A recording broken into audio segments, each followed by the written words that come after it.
Good morning, everyone, and welcome to week 4 of February's Advisor Ambassador Program. My name is Zach Hewells, and I work on the NAFA National staff. Today, I have a little bit of announcement. Corey Anderson, who's supposed to do this class today, actually ran into a family emergency. So for today, we called upon our superhero, Ryan Jewell, at the very last minute last night to see if he could whip something up for us, and he so graciously obliged, and now we have Ryan Jewell here for us today to present his presentation for week 4 of this class. Feel free to unmute yourself and share your screen if you would like to participate. There's also a chat feature at the bottom of your screen if you would like to ask any questions in the chat box, and they could be answered at the end of the program. So without further ado, Ryan, you can go ahead and share your story.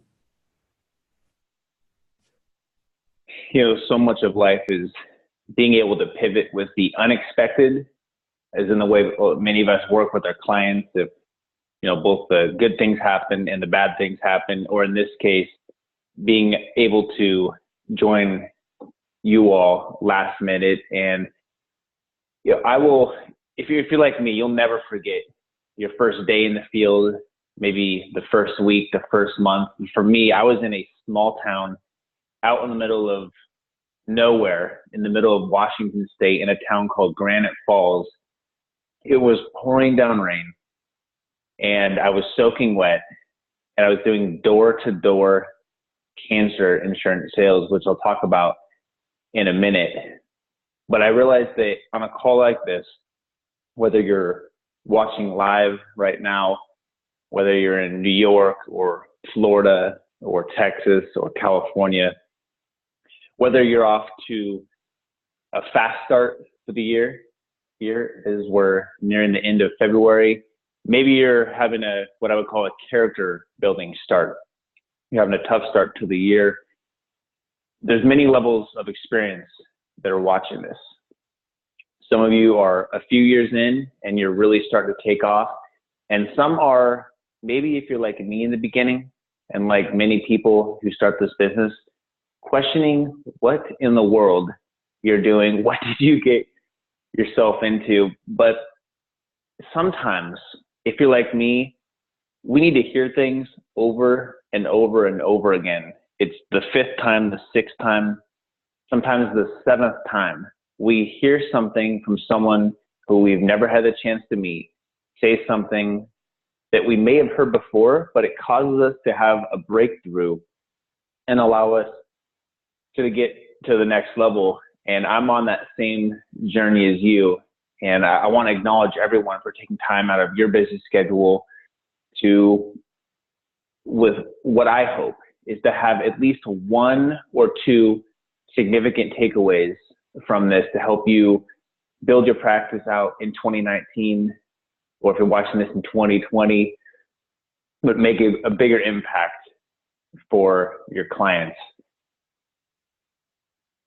Calvin Coolidge, who was one of the earlier United States presidents, once said that nothing in this world can take the place of persistence. Talent will not. Nothing is more common than unsuccessful men with talent. Genius will not. Unrewarded genius is almost a proverb. Education will not. The world is full of educated derelicts. Persistence and determination alone are omnipotent.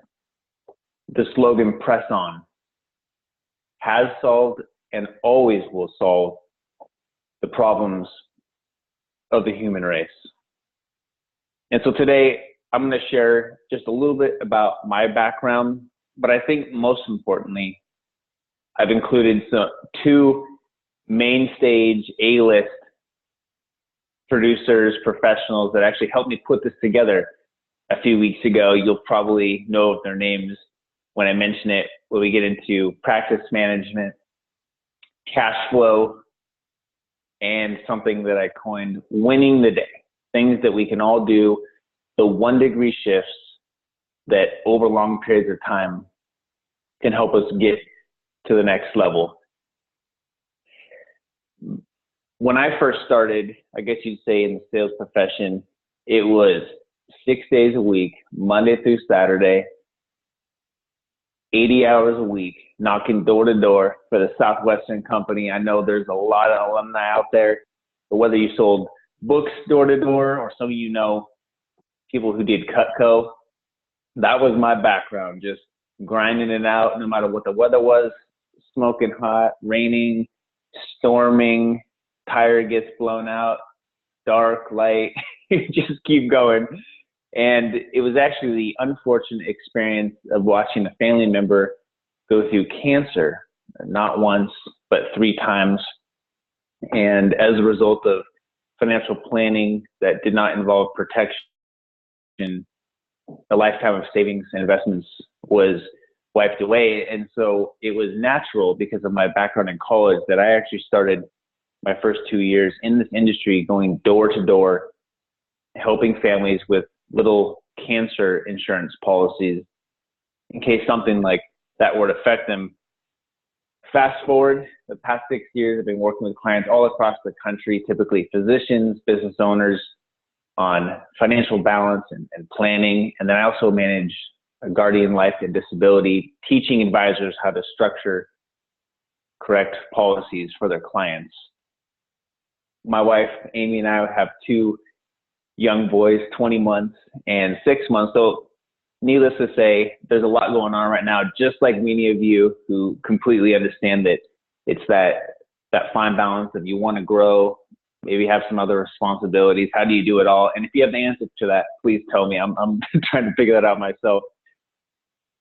My show, Millennial Money Matters, really came about 6 months ago to really be a voice for our generation, discussing philosophy and correct thinking around money. You can follow that on LinkedIn as well.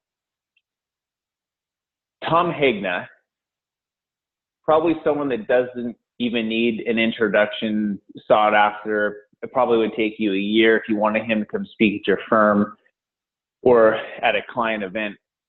But Tom Hegna, author of Paychecks and Playchecks, main stage speaker at NAFA events, currently lives out of Arizona. His son, his name is actually Ryan as well, but Tom spent some time with me to help put together what he thought would be the most important things for young advisors, which really is just anyone who's newer in the business, and the most important things that we can all focus on. And the first thing Tom said was, Ryan, advisors new in the business really need to act like business owners, not employees. The new advisors, the new agents, they're often not investing the same way a business owner would in another industry. I mean, what if we had just acquired a McDonald's location? You know, what would we have to do? What are the ways we would invest in ourselves, invest in our marketing?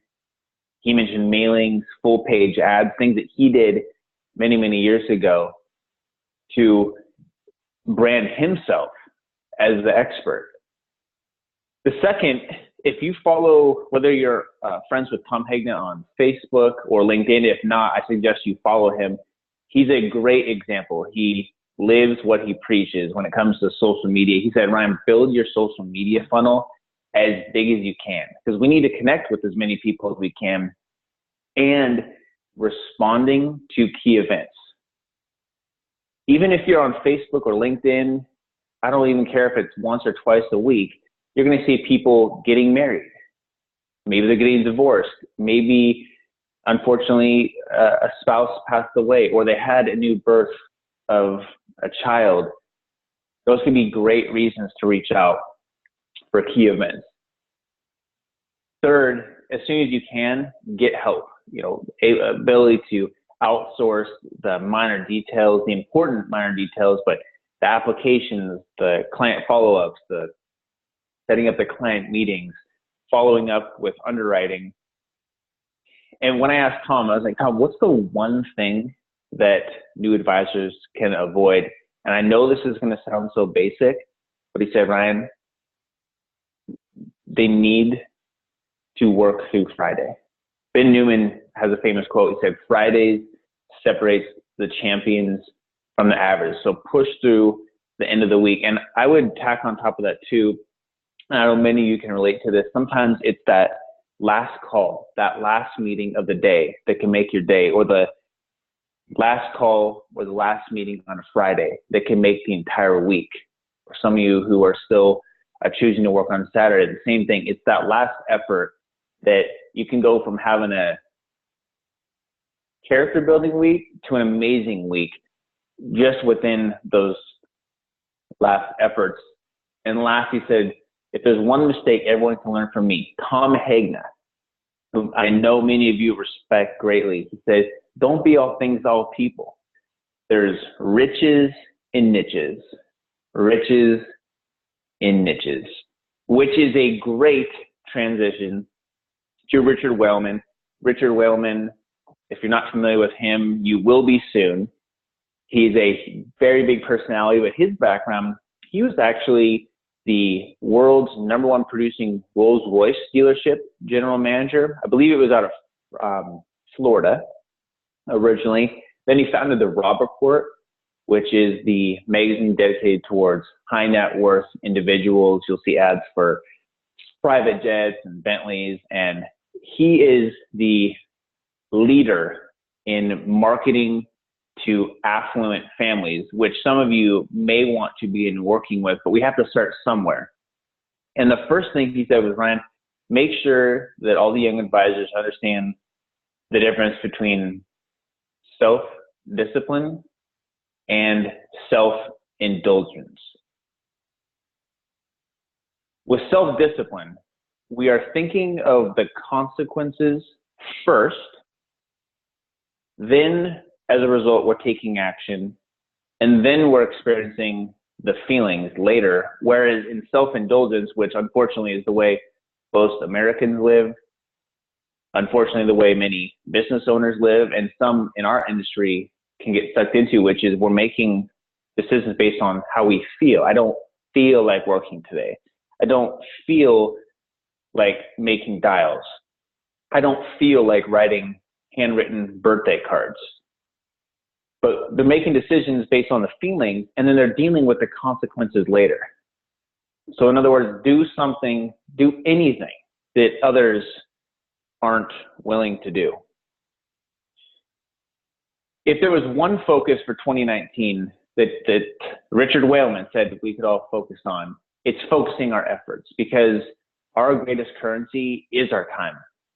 So instead of, say, let's say you want to work with small business owners, or you currently are working with small business owners. Well, as he would say, what small business owners? Are you working with dentists? Are you working with auto mechanics? Are you working with postcard shops, if those are still around? I don't know, but it's like fishing. As successful, for those of you who are into fishing, which I'm not an expert in fishing by any means, but it's easy to know that people who are into fishing have fishing holes. So what fishing holes do we have that we can go back to regularly and earn those great clients? The top advisors have fishing holes. They're repeatedly visiting.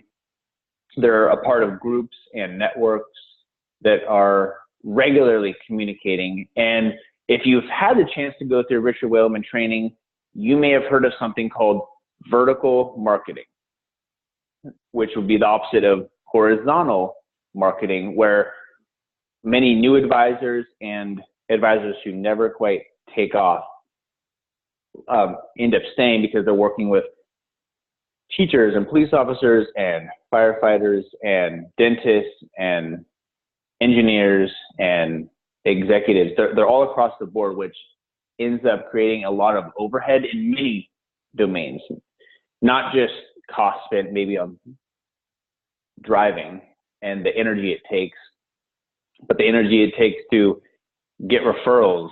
And it's a more tough way to build a practice. And so with vertical marketing, the bottom line is, if you look at the list of your clients right now, they're going to be in different industries, and that's fine and that's normal, but they're communicating with those who are involved in what they're involved in based on common interests what they're doing for fun, maybe a church they go to, charities.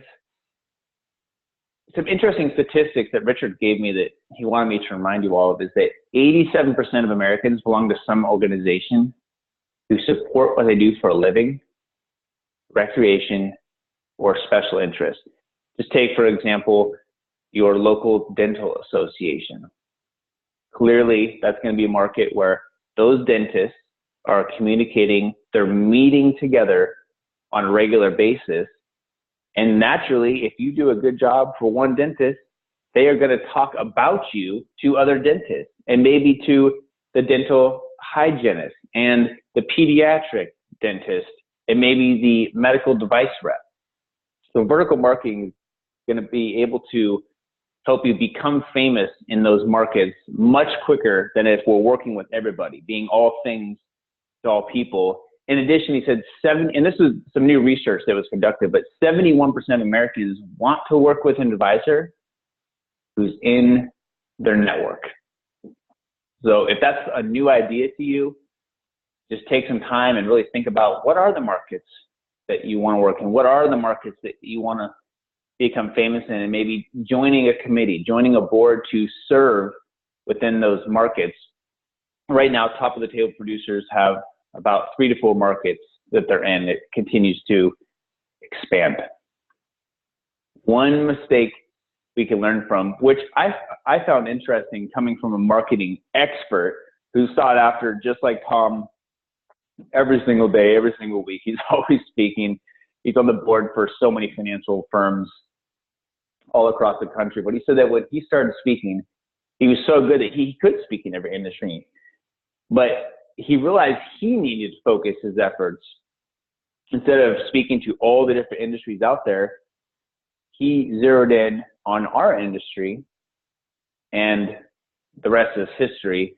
But he didn't realize also how important it was to elevate the client experience. So the one thing he said is, Ryan, something that changed his game, something that changed his business was special notes on special days. Special notes on special days. So maybe that's a birthday card or anniversary card, or one of your clients' children has their first day at soccer, making people feel really cared for.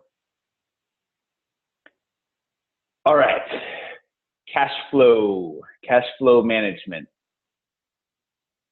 See the people, or in other words, and I know Tom would say this, Tom Hagen says, see the people, see the people, see the people. If we want to work on our cash flow management, then we need to bring cash flow in, then we need to see the people.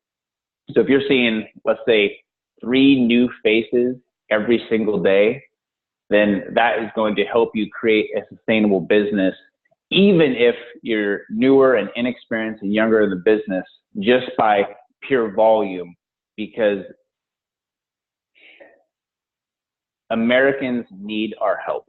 Americans are drowning in so many areas that if you're just seeing enough people, you are going to find plenty of people to work with. Tom said, Ryan, if you just give this business 2 years, everything you have, the business will take care of you for the rest of your life. And when most people think about activity objectives, there may be that kind of internal conflict of, oh, micromanagement, or maybe you had a past experience in another company where you just felt like someone was just harp on you from the numbers. Well, I would suggest a mindset shift on that whether you are independent or working at a big firm, embracing activity objectives for the sake of the future that you want to build for you, maybe for a future family or for your current family, but embracing those activity objectives and really knowing your numbers. I wanted to add into being your best client. And what does that mean? Some of you may have, and I know the beginning of the business can be challenging. There may not be substantial wealth built up yet, but I promise you, if you keep going, that will happen. Being your best client means you too can own human life value in basic term life insurance to get started with. Because like any client, if something happens to you, then you want those behind you to be taken care of. You too can own maximum amounts of disability income in case you were to get sick or you were to get injured. You too can work towards building appropriate liquidity, ideally as much as possible, but you're working on becoming a world-class saver, saving 20, 30% per year. And if you have to start at 5%, let's start at 5%, but let's become our own best clients, because it puts you in a spot that even if you don't say it, you come across differently to clients when you're walking the walk, you're living what you're teaching. And if you have, or I shouldn't say if, when you're having a big day, and you're having a big week, and you're having a big month, you just keep going. It's easy in this business that sometimes we can have very low lows, and then we can have very high highs. And so it's that reminder that whether we're having a big day or a big month, or we're having a character building a lower week or a lower month, people shouldn't be able to tell the difference. We're just steady Eddie. We're just constant, and we're just serving the people, and we keep going. And that's delayed gratification. You know, I always heard, and this goes back to something I learned in college, but I heard this quote, like, anybody can party, few people celebrate.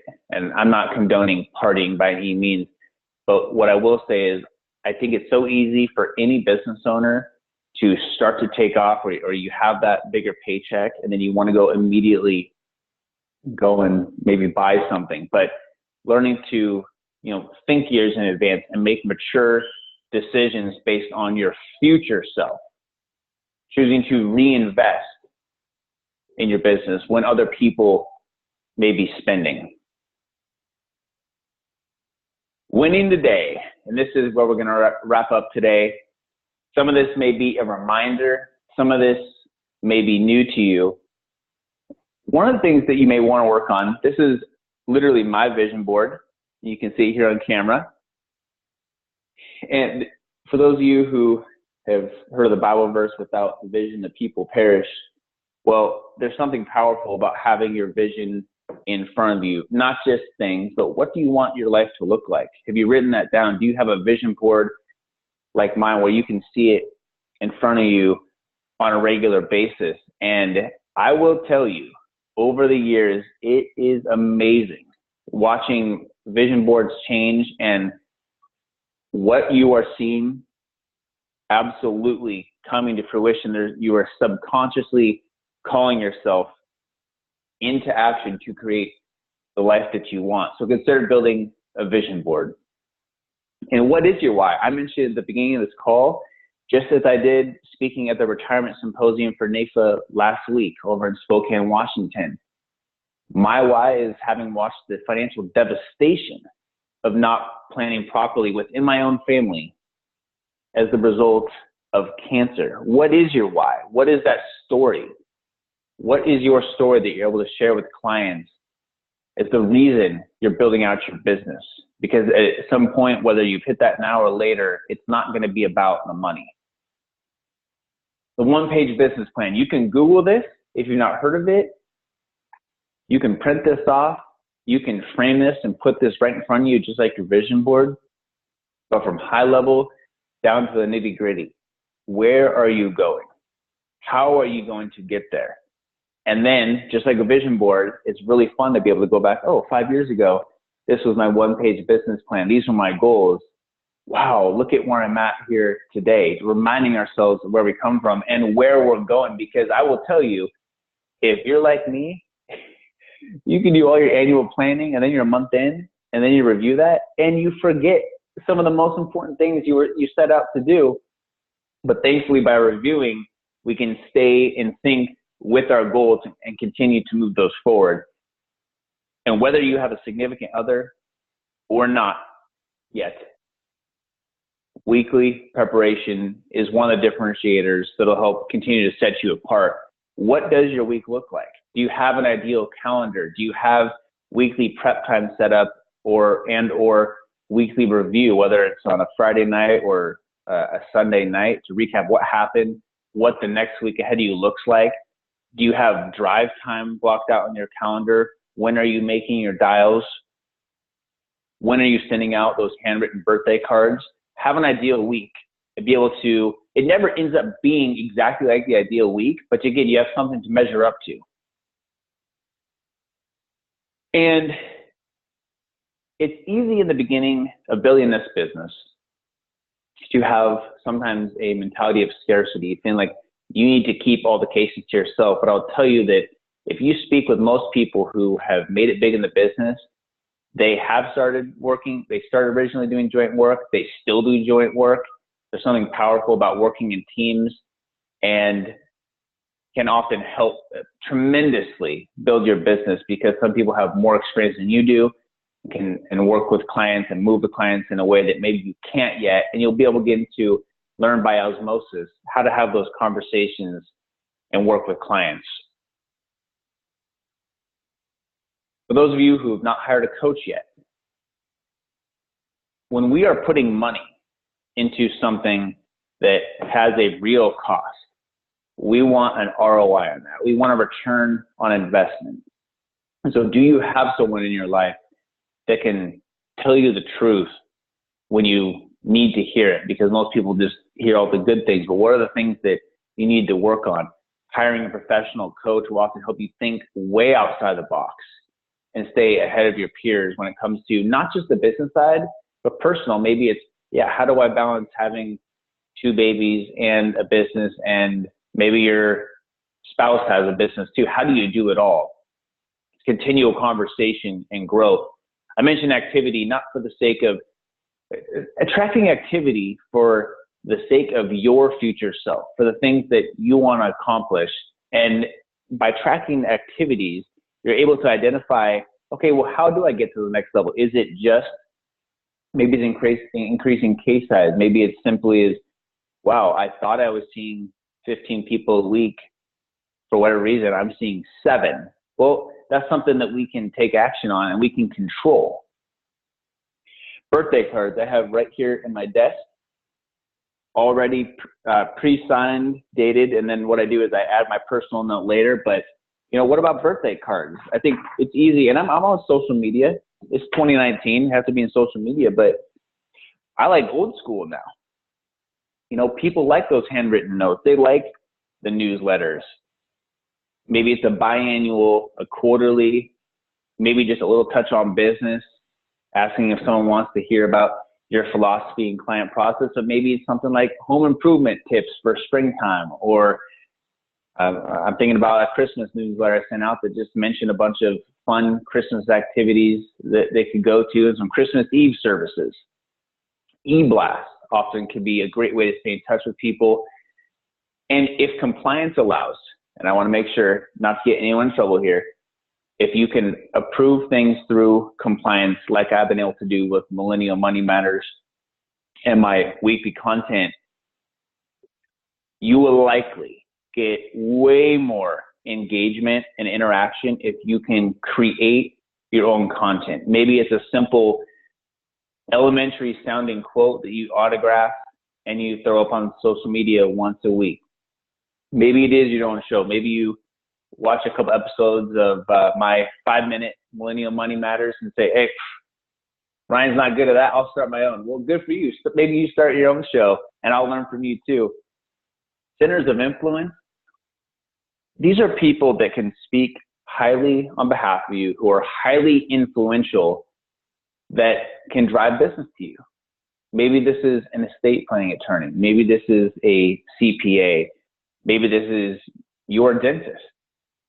But who are your centers of influence you could have coffee with that certainly they may become clients, maybe not, but when they're bumping into people who mention certain concerns around certain aspects of finances, they say, hey, maybe you ought to reach out to Joe or Jane and schedule a meeting to hear more about what they do.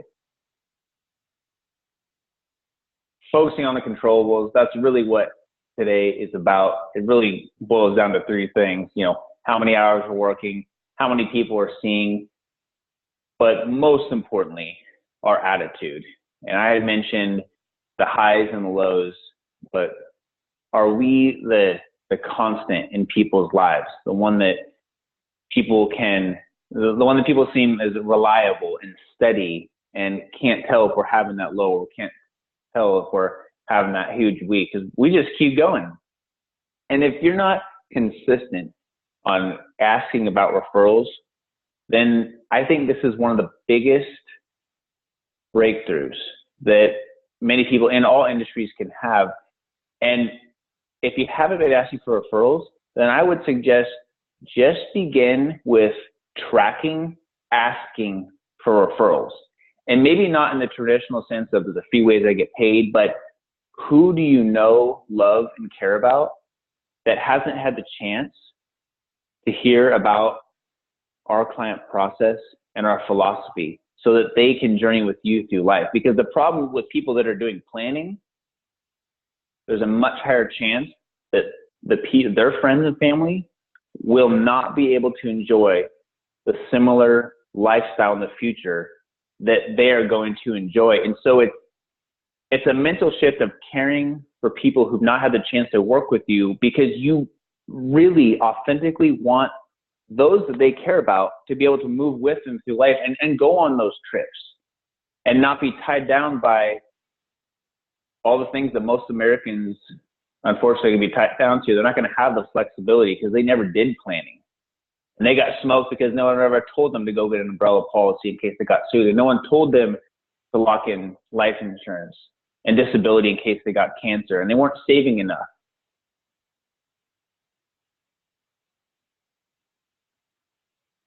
If you've not been working on speaking, I strongly suggest you look into an organization such as Toastmasters to work on the ability to speak with confidence. I know when I first joined about a year and a half ago, I had no idea of the things I was going to continue to be able to work on and increase my confidence and all the things that have come about from that. Interestingly, for those of you who are not in Toastmasters yet, about 70% of Toastmasters identify as introverted, which includes myself. So check out a speaking organization, and I think that's something that is really going to help you all get to the next level. NAFA has had a tremendous impact on my practice. It's had a tremendous impact on earning new mentors and new friends. I strongly encourage you to get involved, whether it's going to your state day on the Hill to take part in helping avoid new taxes for your business, or as in Washington case recently, a new 9% income tax. We're helping to improve your client situations when it comes to bills that are introduced that could have a tremendous impact on their financial future. Maybe it's joining us over in Washington, D.C. for Day on the Hill, meeting with your congressional leadership to be a voice for your clients and for all the people that live around you, so that your state leadership has a pulse on how people are really impacted by these laws and what really happens on the street. Not just one bad story that hits the news, but Mr. and Mrs. Congressman, let me tell you about a story about a client who had never done any planning, and without that, they would have lost everything. Those are the stories that need to be heard. You're welcome to touch base with me if you want to learn more about Day on the Hill and CE and all those great things that NAFA does. You can see my number here on the screen. You can follow me on LinkedIn. You can shoot me an email, and I'd be glad to talk to you more about that. So I'll pass it back to Zach. Thanks, Ryan. Does anybody have any questions for Ryan today? Ryan, I don't know about you, but I really feel like I could use a vision board myself. So I do appreciate that, because there's nothing like that self-accountability. So yeah, at least one takeaway, and for those of you who are watching later as well. Thanks so much, Ryan, and thank you for joining us today for our final class of the February Advisor Ambassador Program. Be sure to tune in to see the recording if you wanted to check up on anything else that that Ryan said, just to rewatch and give yourself a refresher. And stay tuned for class if you want to, and all future months as well if you want to participate. So thank you so much. Thank you for your time. I appreciate it. Thank you, Londa. I appreciate that.